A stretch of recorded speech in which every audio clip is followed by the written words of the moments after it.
Hi, I'm a Mac. And I'm a PC. The new Macs are being built on Intel processors, so we'll be more alike than ever before. Well, that's true, but you can still upgrade PCs. Upgrades? Yeah, well, for example, if I wanted to run a game faster, all I have to do is get a new video card. Then I can just take out the old one and... Nice drivers, buddy. Looks like someone could use a reboot. I'll show you expandability. On Linux? Jesus. Yeah, what Linux? On Linux, you can run any hardware you want, anything on the market. Or you can make your own hardware, if you're good with electronics, or even just farming.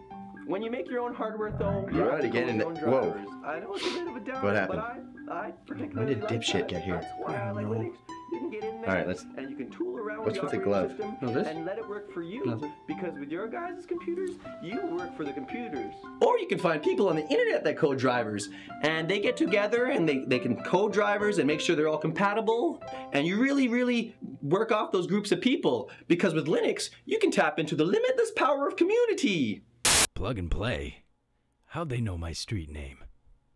Hey, if you buy enough shirts, they might make some new Mac spoofs instead of recycling these old ones.